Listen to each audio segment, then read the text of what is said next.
are a couple of attitudes out there that can be embodied in specific phrases that I would prefer never to encounter for the rest of my life. And don't get any ideas. The first one is the phrase, good enough. It's good enough. If it's good enough, then it's not as good as it could be, now is it? It's a complete cop-out.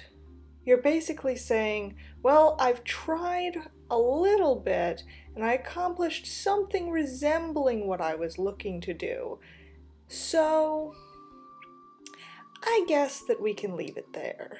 Why waste the effort? Why actually try? If you're gonna do something, then do it. And do it right. And do it to the best of your ability. If you're just gonna blow it off halfway through and say that it's good enough and move on, then you shouldn't have started it to begin with. The second phrase is one that I think primarily my male audience might be able to relate to, but having dated those of the female persuasion, I have also encountered this phrase.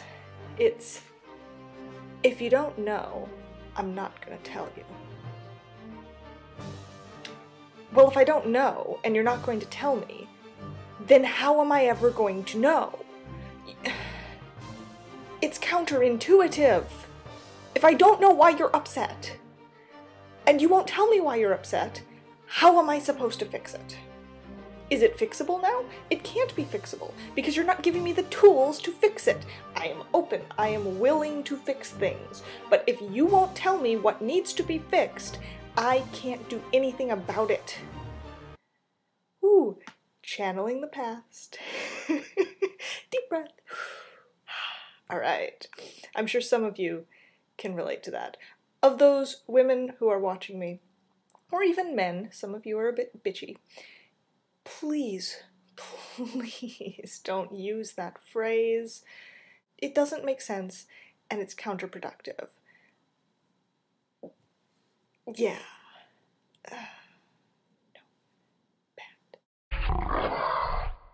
The third phrase, and I brought this up in my Blasphemy Day video, is because I said so. Now, the reason I pegged that one as the most destructive answer to the question why is because it stifles curiosity. If you're telling a child, because I said so, you don't actually have a real reason for what you're doing.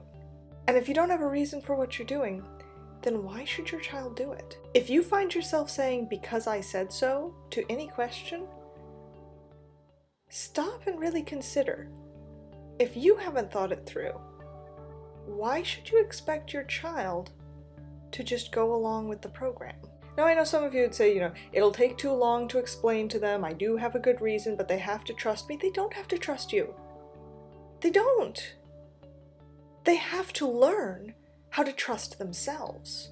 And they have to learn how to make good decisions on their own. And the only way they're going to be able to do that is if you give them the tools, if you show them how you determine what is good and what is bad, what is right and what is wrong. If they don't know how you come up with it, then once you're not there to tell them what's right and wrong, they're not going to be able to do it themselves. So teach your kids how to think for themselves by showing them how you think. So my question to you guys is, what phrases or attitudes do you want to rid the human race of? Leave it as a text or a video response. I look forward to adding them to my collection of hated phrases.